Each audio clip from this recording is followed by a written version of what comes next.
Alrighty, guys, we're going to talk a little bit about stirring a cocktail. Again, how, when, and why. Um, my Libby is broken, so I'm going to use a mason jar. I also love using mason jars because it is perfectly cylindric and it accomplishes all the things that we're looking for in a stirred cocktail. It does not differ from a shake and drink in that we want dilution, temperature, and texture. Okay, those they're the exact same thing. They're just a couple different ways. A shaken cocktail is going to be a bit more pillowy and fluffy, and a stirred cocktail will either be dry and tannic or silky smooth and wet. You are going to stir a cocktail when there's no citrus and no dairy, so nothing that has to be emulsified, no molecules that we have to break down and pop into air bubbles like sugars and eggs and whatnot. This is strictly for spirit-forward booze drinks. Martinis, Manhattan, Old Fashioned, Negronis, Boulevardiers, Left Hands, all those good ones. So again, if someone orders a drink, you get your glassware ready. It's the wrong glassware, but we'll pretend. And you get your mixing glass ready. Now I've got everything I need right here. Of course, I followed our new standards of dry building. I've got all my booze in here. And now I have the ice, and we're gonna stir. Your bar spoon is shaped in a very, very special way. These coils allow for multiple different functions, but in the context of stirring, they allow it to just kind of roll real easily between my fingers as I kind of use it. It is like think of it like a boat. You've got your rudder and you got your sail, okay, and it just kind of flows naturally like that. That's why it's shaped like this. There's a few other functions for it, but that's the primary one, okay. You'll also see that the depth of the spoon isn't that much. Reason being is, as we stir, this is what we're going to refer to as the butt of the spoon. Sorry guys, but that is what we call it. So the butt of your spoon should never leave the inside of your glass. Meaning, if I am stirring, you see the butt of my spoon inside of my glass, it should always stay like that. And you'll see how my hand kind of moves and that it kind of naturally, you'll see there's very little hand movement, it's all finger movement. And it all kind of just kind of rotates naturally around the inside of the glass. Okay, now, good news is when you get this full of ice and liquid, the ice is going to help kind of retain that pressure against the inside of your glass. Okay, and again, you'll see I've got minimal hand movement. It's all within these two fingers. Again, I call this the rudder and the sailboat. If this was poetically, if this was like a boat. Now, if you have a hard time practicing this, and you do have these kind of bar spoons, this up top is called a tulip.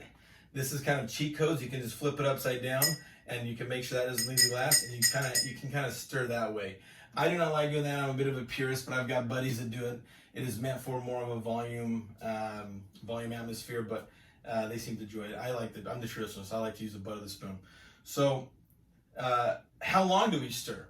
Again, Ashland Hill, your ice requires a minimal stir. I'm going to say 12 seconds, depending on the ABV of the cocktail. Margot's, I'm going to say 15 to 20 seconds, depending on the ABV of the cocktail. Do not sacrifice. This is one thing you don't want to sacrifice speed for, okay? You don't want to rush through this drink. These drinks, stirred drink has to have the right temperature and has to have the right dilution. Otherwise, it's going to be way too stiff for the guests to really, really enjoy. You want your temperature to be between 28 and 32 degrees Fahrenheit, and your dilution to be closer to 70% dilution. Now, I don't expect you to have a Brixometer and a thermometer to do this, but the way you gauge it is by a couple ways. The condensation on the outside of the glass. Once you start to see condensation form on the outside of the glass, you've probably got another 4 to 5 seconds left to stir. That's way number one. Number two is, if you really want to get into it, I'll give you the easiest breakdown.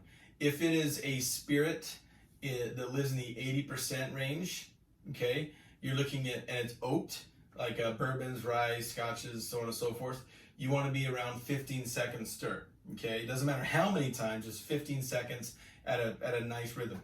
If it is overproof, in other words, if it's if it's high proof, so 90%, you want to stretch out to 18 to 20 seconds. If it is overproof or bonded, which means 100% or more, now you're looking at 25 seconds, okay? It is counterintuitive. You might look at that and go, Well, if the alcohol is higher ABV, dilution happens quicker?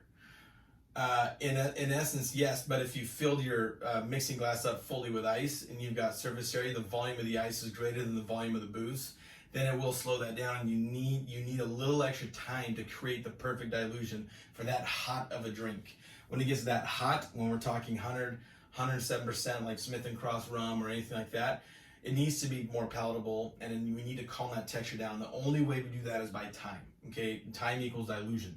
So that's kind of like your cheat codes, the basics of it. I want you to get really good in practice with the butt of your spoon, not the tulip, not yet. Don't graduate yourself yet, and get really good at this. The way to practice is just put 3.5 ounces of water, full ice, and just spend some time with it. I want you to get used to as well switching hands. Do it left-handed as well. That creates a more opportunity for you to multitask.